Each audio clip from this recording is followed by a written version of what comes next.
orúkọ ẹgbẹ́ yìí ni Jagmolu T-Square Akile Ijebu. Well, right now we are at the pavilion of Akile Ijebu. Here we are in the midst of the Jagmolu Obiri Akile Ijebu stainless. We are all together here. We're celebrating another year gloriously. See beautiful faces. See beautiful faces on the seats here. I am in their midst here.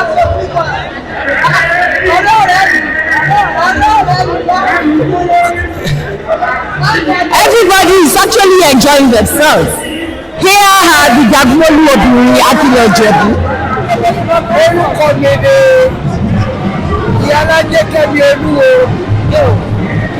Stand tower báyìí Jagmolu ọmọ ọba obìnrin ní stand tower yìí Akile Ijebu Jagmolu ọmọ ọba obìnrin Akile Ijebu.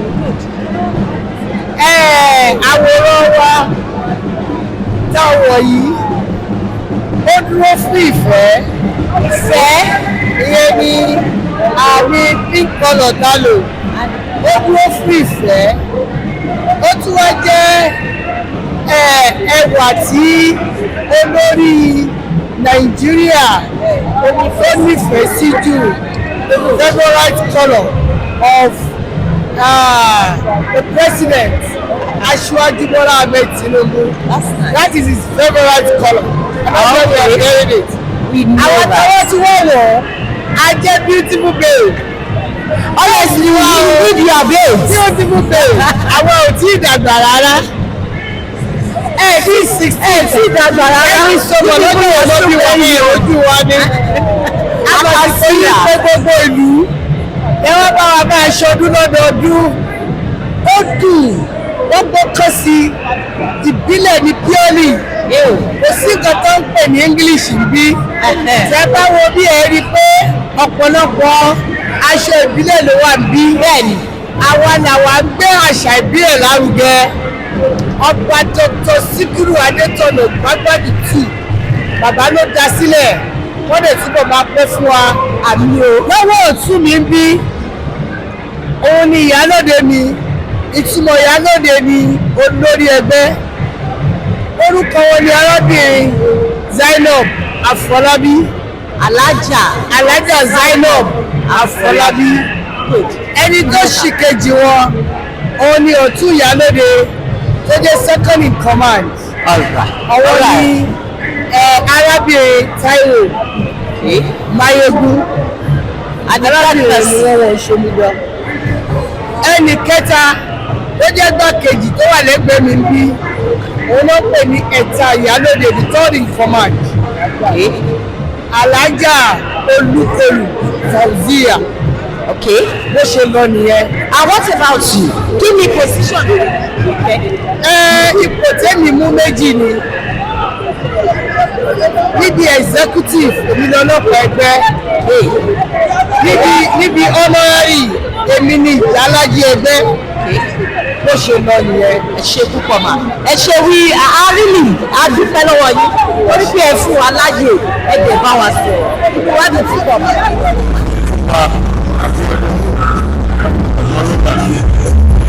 Ọ̀túnba Aniyikaye náà wá ìjọba kẹrẹ lọ.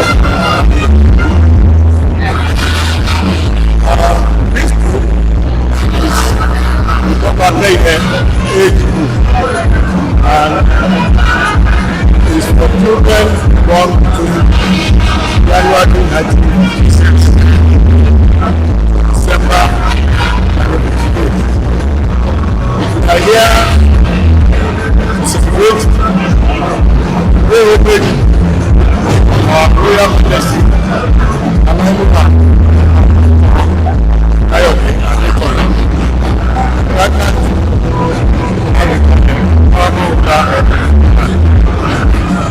This is our 29th year of coming to Ojude Oba, and I can say that this is just the beginning. Okay, sir. Thank you. One action well. I think àlàáfíà. Àwọn alábàbà wa agbára ọlọ́run ṣàfihàn gbogbo àwọn ọmọ kábíyèsí tó wà láàrin wa ní kábíyèsí tó máa gbé àdúgbò yìí. Ebe ṣàdé rẹ̀ ìwọ̀lì ògbé nínú òṣùlé iléeṣẹ́ ọ̀fíìsì ọba mẹ́sàn-án ló wà láàrin wa. Bẹ́ẹ̀ nínú àwọn tó wà nínú ìdárúkọ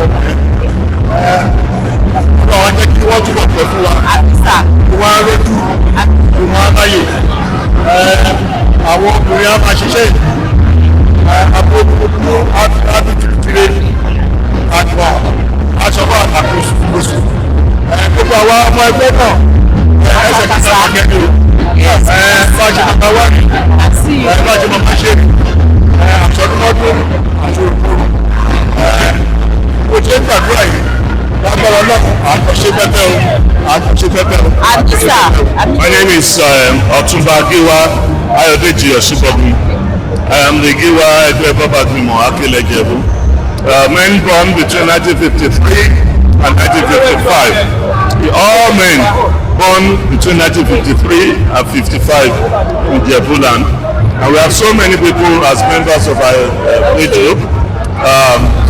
The Asiwaju of the Egbe, the oldest and the richest man in Nigeria, Otuba Mike Adenuga, is a member. We have various professors, we have mechanics, we have bricklayers, we have carpenters. So we are happy to associate with ourselves, to be with us, the brothers and the family. And every year we come here. The last 25 years we've been here to celebrate with Kabiyesi, to offer him our prayers and to receive his blessing for another year. Thank you. My name is Oba Babatope Ogunowo, the Obobondo of Ologbondu Kingdom, in Ijebu Northeast Local Government Area. Okay. Thank you. Okay. What are we doing here? What are we celebrating? Yes, this is Ojude Oba. It's an annual festival that brings all Ijebu sons and daughters from home and abroad to celebrate, to receive the royal blessing of our royal grandfather. As well as showcasing your culture, right? And for him to bless all of us and to receive our own admiration, our own respect, I will pay homage to him every year. Sir, we learned you're just being crowned as a king right now. And you're looking so young. We believe in Ijebu. Maybe they usually crown old people. Is that true or not? Because we can see you as a young brother, and that's why we're talking to you. Are you up to 70 years? Are you? Yes, like anything in life that does not conform to changes will be not be sustainable. So is that right? Even the urban system undergone a lot of changes and systems. So now you have both old and young people being out at urban. Somebody as an urban, it based more on your competence, your integrity, and your pedigree. So that is all that. That's good. Adé apẹ́ lórí o kábíyèsí. Àtà apẹ́ lẹ́sẹ̀. Àwọn olórí wọ́n máa ṣiṣẹ́ ìlú. Ìrùkẹ̀rẹ̀ àdókùn ni. Ẹ túbọ̀ pẹ́ jẹ́ o. Ìjókòó náà ní gbóná mọ́ ìdíradà ọ̀dọ́. Ẹ ṣe púpọ̀. Kábíyèsí, can you even speak in Ijebu language? Let's hear something from you. Kábíyèsí, ó kọ́ Jẹ̀bú, ó lè kọ́ Jẹ̀bú, ó lè sọ Jẹ̀bú, ó lè ka Jẹ̀bú, ó sì ní. Ẹ sọ Jẹ̀bú dájú. Ẹ kẹ́ mi fọ ẹkú ọdún òdèdè àwọn ọmọ wa. Òdèdè àwọn ọmọ wa. Ó kọ́ mi tó sọ mi. Kábíyèsí lè kọ́ Jẹ̀bú.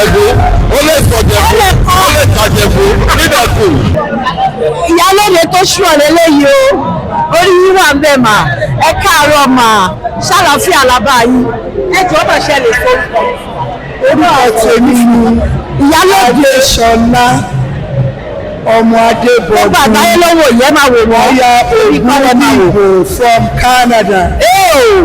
all the way from Canada that's our ìyálóde Aniyikaye Ṣòògùn. Aniyikaye Jagunmolu obìnrin. Yes àwa náà ti ẹ̀rí páyà yìí kì ó kì dàǹkà. ẹ jọ kí là ń ṣe lẹ́nu kí là ń ṣe láàrin pọ̀ báwọn yìí o. Thank you. You people are looking beautiful. You look take away. Ẹni tí ọba sí ní ọkọ ẹbí máa fún wọn lọ́kọ. My name is Jagun Adébíkì Ọ̀yáṣọpẹ́, the General Secretary. Àwọn ìmọ̀ wa kí ló lórí wọn. Obìnrin Aniyikaye. At the same time, I'm the only ọmọ of Aniyikaye. Paripa. Madam, you are most welcome. You are looking. Thank you very much. Ẹ jọ ṣe lọ́kọ̀ báyà bí kí n fẹ́ Mo lọ́kọ̀ o, ilé ìfẹ́ lọ́kọ̀ mi ti wá o. ẹsẹ̀ yìí rí sí ọkọ̀ yìí ò yé wa. Ọjọ́ ọ̀pá o. This is too much o. It's too much. Ó pọ̀ ẹ ṣe púpọ̀ mà yọwọ́ gan. Obìnrin akilẹ̀ Ìjẹ̀bú stainless the one that has no stain at all. Right on baby. Come on, you can see them all. That's it. And walking, enjoying themselves all over there. Yeah, you are looking amazing. Dave. Oh Lord, you are all looking great. You look takeaway. All right now. I am so proud to be one of them. I am so glad to be here. We are happy together. Agbára ọlọ́run náà ní fọlọ́ ṣẹlẹ̀ o. Gbogbo agbára ìgbàlódé òdìwọlé kan wá o. Lọ́jọ́ wọ́n ṣe tọ́jú ìyá ṣe yẹn ní o. I wish you success. Wins, more wins, more great of you. God bless you all. Please can you just tell us your name? Hello ma. Hello, please talk to us. Tell us your name. Your position in the group. Ẹ sọ fún wa. Ẹ káàárọ̀ o. Tẹ́lẹ̀ gbọ́dọ̀ bẹ́ẹ̀ sọ. Àpò ọdún èlé o, ẹ̀wẹ̀ so ọmọ alárẹ̀. Akídèdè ẹni o. Ọmọ alágẹmọ mẹ́rìndínlógún. Ọmọ alágẹmọ mẹ́rìndínlógún. Ọmọ Awùjalẹ̀. Ọmọ Awùjalẹ̀ ọba ẹ̀wẹ̀ so. Ọdún tí kò ṣe fi gagbága. Òun ni ọdún wa yìí. Adúpẹ́ fọlọ́. Ọdún tá à ń ṣe yìí.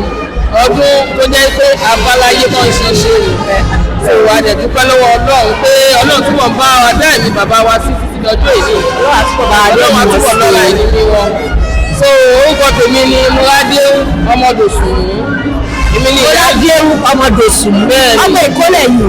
Èmi ni Ìyálájé Arábayọ̀. Fún Precious Arábayọ̀ Precious. Ọmọ Ìkólẹ̀ yìí àgọ́mọ̀ Ìjẹ̀bú. Ọmọ Ìjẹ̀bú ni. Ọmọ Ìjẹ̀bú. Apá àbọ̀lẹ̀ yìí ti wá ní Ìjẹ̀bú àti Ìjẹ̀bú. Òkè Dẹ́wọ̀n. Ẹ̀pẹ̀lẹ̀ rẹ̀. Orúkọ ẹgbẹ́ wa ni ẹgbẹ́ Jagunmolu ọkùnrin akilẹ̀ Ìjẹ̀bú. Orúkọ tí yín gangan kọ́. Ẹnjìnì Alhaji Gíwá Káyọ̀dé Abdul Gíwá ẹgbẹ́ Jagunmolu ọkùnrin akilẹ̀ Ìjẹ̀bú.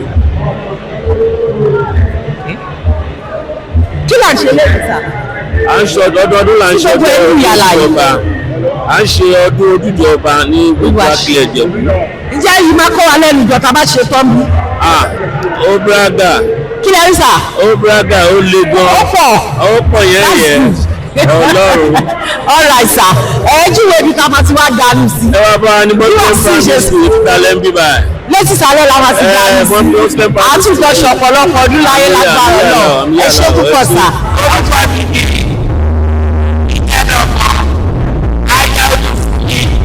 Ọmọ kẹ́sì ló ìyálọ́jà àtàpàkò jẹ̀nẹ̀rà ọ̀fìjẹ́ fúnra ẹ̀ka ìyálọ́jà èyí àkílẹ̀ Ìjẹ̀bú.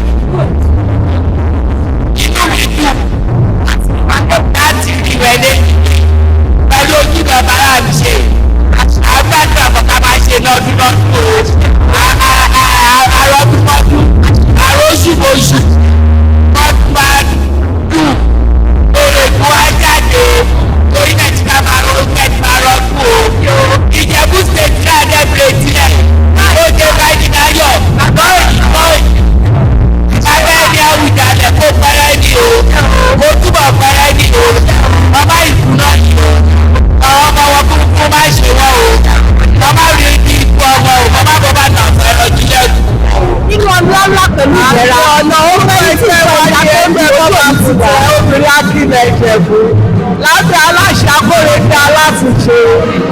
sí ló lọ sí mọ́kà èmi ní ọ̀tún ìyálóde ẹgbẹ́ bọ́bá fùtẹ̀ obìnrin akílẹ̀ ìjẹ̀bú alájà fúnṣẹ́ àtẹ̀lú akẹ́mi gàdíò àwa ní àkọ́kọ́ ọmọ ọba ẹgbẹ́ wa ni ó bẹ̀rẹ̀ láti 1959 to 61 àwa lọmọ tọ́dún nígbà tí kábíyèsí borí oyè ọlọ́run á jẹ́ ká ṣọ̀kan ọdún láyé.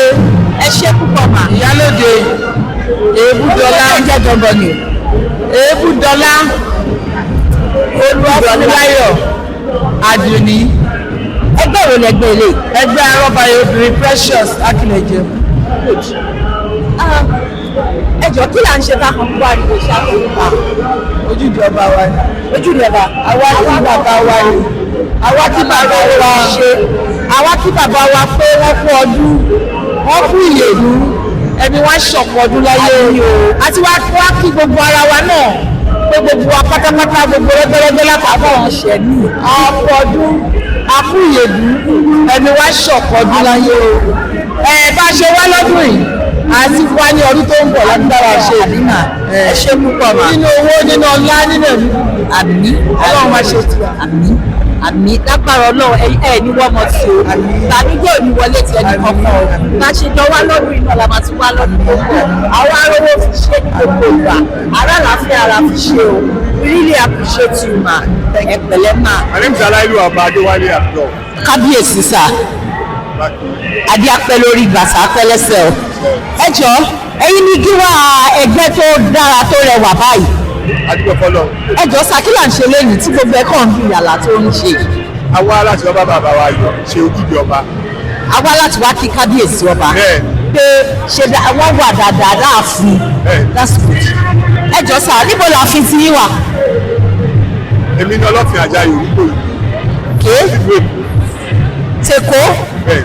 That's good. I mean, which part of Akile Ijebu are you from? My maternal grandparents is from Fọlágbadé. Okay. Ìjẹ̀bú. Ìjẹ̀bú. And after that, my paternal grandparents from Ìṣúré. Okay. So I'm part and parcel of Ìjẹ̀bú land. That's good. And thank you so much, sir, for giving us your time. Not until when Lagos State was created in 1967. That was when they now carved Ìjẹ̀bú most of the Ìjẹ̀bú part. That's nice. ẹ pẹ̀lẹ́ máa wá kú ọdún o akúyèlú kí lórúkọ yín ẹ bá wa sọ̀rọ̀.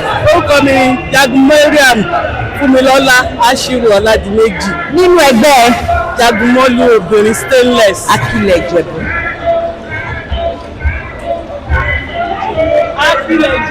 Akile Ijebu.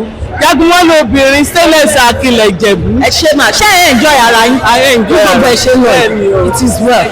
akú ọdún akúyèdùn èmi wá ṣọ̀pọ̀ ọdún o ojú wa máa rọ́dún o àwa tá wá lọ́dún ìlànà tí wá lẹ̀ ní o alẹ́ ní owó alẹ́ nínú ọmọ ìbùkún yàmùyàmù ọ̀rọ̀ àṣẹrẹ̀ sínú ilé wa a máa pọ̀ sí àníjí lórúkọ Jésù o orúkọ mi ni ìyáàfin Azan Olúwakẹ́mi. You are welcome. ṣé ẹ assistant secretary. àtijọ́ ṣọdún yẹn àjọ ṣọdún tó ń bọ̀ àmì lórúkọ Jésù àwọn àtàdébí láyọ̀ àtàwọn tó wá láti òkè òkun ọgbọ́n ló máa padà láyà kàlà. àmì Olúwa. ọjà àgùn ọ̀pọ̀ olù adúpẹ́ lọ́wọ́ Ọlọ́run fún ọdún ti ọdún yìí a ṣe ọdún eléyìí a ṣe ẹ̀mí sí àmì jí ìyálóde wa ń bẹ̀ látòlú àtọ́yìnkà á túbọ̀ pẹ́ fún wa o Ọlọ́run á túbọ̀ dá sí fún wa gbogbo agbára ìmọ̀ òye tọ́lọ́run fún yìí Ọlọ́run á túbọ̀ jẹ́ kó lékún sí láṣẹ olówó àpò ọdún náà aṣọ́pọ̀ àṣẹ Adétutù ní Adélénu from Ojú Ẹ̀gà in Ikorogun area founding success. The Lord will continue to enlarge our coast. Amen. The Lord will continue to enlarge us. The Lord will continue to strengthen us in the name of Almighty Allah. A ṣe yìí, a ṣàmọ́dún. Ọlọ́ládé Wáyọ̀sí èyí kọ̀rọ̀ Jagun títí. Wonderful. Are you really part of them here? That's wonderful. Amazing. Amazing. Oh. Wow. Long life and abundance. Amen. And none of us will die. Lovely. You're welcome, ma. I'm happy to be here today. Oh, we are so happy to talk to you too. Good to be here. Good to hear your voice. You're welcome. Jagun títí lọ́pàá Bímbọ́lá yèyé fìwà gbèrè Jagunmọ́lú gbogbo aṣọ tí wọ́n wọ̀ yìí èmi gangan ni mò ń ṣe. lẹ fi jẹ́ ká fáìn dáadáa báyìí ẹ̀yin náà lè enjoy ara yín ṣe jókòó sí mo lè enjoy ara yín báyìí ẹjọ́ kí ló ń ṣe lẹ́yìn tí gbogbo ẹ̀rú kù kẹ̀kẹ́. ọba Ojúde Ọba ń Jẹ̀bú Òde màá ní ọba tí ọba wa tí mo fi tọwọ́tọwọ́ dárúkọ wọn ọgbọ́gbọ́ ọgbọ́dọ̀ tẹ̀wọlé ọba Síkírù Adétọ̀nà.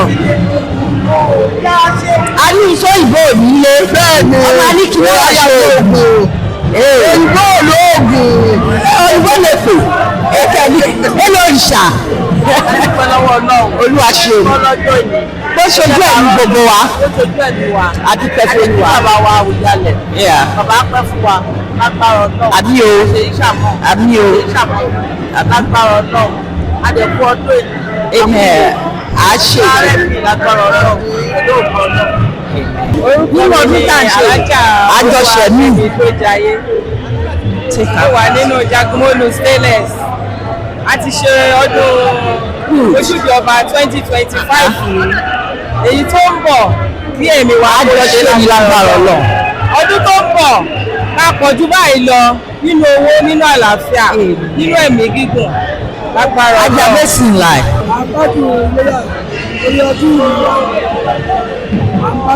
ṣé ẹ̀ ń gbádùn ara yín àjọṣe mi o àtijọ́ ṣe léyìn ojú òní tiwa o àpò wa ò ní gbẹ́dọ̀ fún màdàmú. ẹ̀mí wa kó ṣọ̀pọ̀ o a wà ní Ojúde Ọba Ìjẹ̀bú Òde live àwọn bá bàbá kábíyèsí Adétọ̀nà àwọn bá wọn ṣe Ojúde Ọba aṣọ ọ̀pọ̀lọpọ̀ ọdún láyé o a máa lé sí o àwa ní ẹgbẹ́ Jagmolu T2 stainless akile Ìjẹ̀bú ẹ̀wẹ̀ sọ̀rọ̀ gbogbo akile Ìjẹ̀bú àwa ẹgbẹ́ Jagmolu obìnrin T2 stainless à ń kí kábíyèsí wa wọ́n kú ọdún wọ́n kú ìyèdú ìjọ àdúgbò fún ayọ̀ abáyọ̀ fún wọn àwọn tá a bá lọ́dún tó kọjá náà la bá lọ́dún yìí á tún máa bá wọn lọ́dún tó ń bọ̀ látàrọ náà àjọ wa ṣe pẹ́pẹ́pẹ́ gbogbo àwọn ọmọ ẹgbẹ́ mo dúpẹ́ lọ́wọ́ gbogbo yín o gbogbo yín tẹ wá láti London ni o Amẹ́ríkà ni o Dublin ni o Italy ni o